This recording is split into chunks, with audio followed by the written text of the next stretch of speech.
The drum set, bass drum, and hi-hat are not really part of any traditional style, but a synthesis of Brazilian bass drums called surdo with the 2 and 4 hi-hat backbeat from jazz gives us a simple pattern that's often referred to as Latin feet. It looks like a really fast version of the feet from bossa nova, and that's a fine way to start, but the details are a little more nuanced than that. So in Brazil, the pickups are very light because the surdos play mainly on the beat. Only when there are a very few players will the surdo start playing those pickups themselves. You can practice getting the touch right first with your fingers on a tom-tom. Touch the pickup and then play on the beat. A 1, a 3, a 1, a 3, a 1, a 3, a 1, a 3, a 1, a 3, a 1, a 3, a 1, a 3. Now you're going to match that very light touch in the foot, almost like feathering from jazz, so that the beat is the focal point and not the pickup. And 1, and 3, and 1, and 3, and 1, and 3, and 1, and 3, and 1. Add the hi-hat to this for a light and steady feel. And 1, and 3, and 1, and 3, and 1, and 3, and 1. And this can get going very quickly, so get used to continually lightening your touch as you speed up.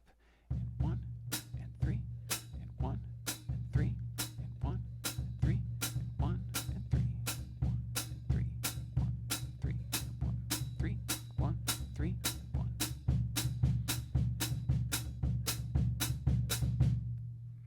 Additionally, there are 2 variations that could come up. You might see accents or something on beat 3 of every bar, and you might see a simplified part only in quarter notes. In both cases, this is a little misleading because it's not actually about accenting.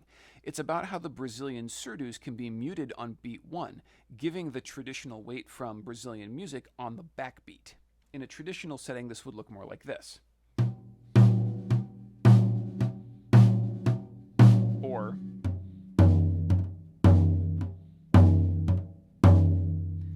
where beats 1 and 3 are dampened and beats 2 and 4 are heavy. To do this on the bass drum, we're going to feather into beat 1 lightly, possibly even leaning in to mute the head slightly. Then we're going to release to fully open the head on beat 3. And 1, and 3, and 1, and 3, and 1, and 3, and 1, and 3, and 1, and 3, and 1, and 3, and 1, and 3, and 1, and 3, and 1. If we have the quarter notes indicated, we're just going to drop those pickups and we can lean in a little more aggressively to open and close the tone on the bass drum. 1, 3, 1, 3, 1, 3, 1, 3, 1, 3, 1, 3, 1, 3, 1, 3, 1, 3, 1. In Cuba, there's even less precedent for this footwork than in Brazil, but there is one situation in which something like this actually occurs. You may be familiar with the 1950s American conga line, where you sing the rhythm and kick out. Da-da-da-da-da-da, da-da-da-da-da-da, kick. Da-da-da-da-da-da, kick. So that lame 1950s party gag is actually based on a real thing. The kick that you do is on a note called bombo, and it's the second note of the 3 side of the clave. Da-da-da-da-da-dee, oh. Da-da-dee-dee-da-da, oh. Da-da-dee-dee-dee-da, da-da-dee-dee-dee-da, oh. Bombo goes back before salsa into the rumba styles of the 1890s to 1920s. Now that is a whole other thing related to salsa in the way that ragtime is related to jazz, and we're not going to get into it here. The point is, you might get an accented note on the pickup to beat 3 tied over so that you don't actually play beat 3 itself. That would look like this.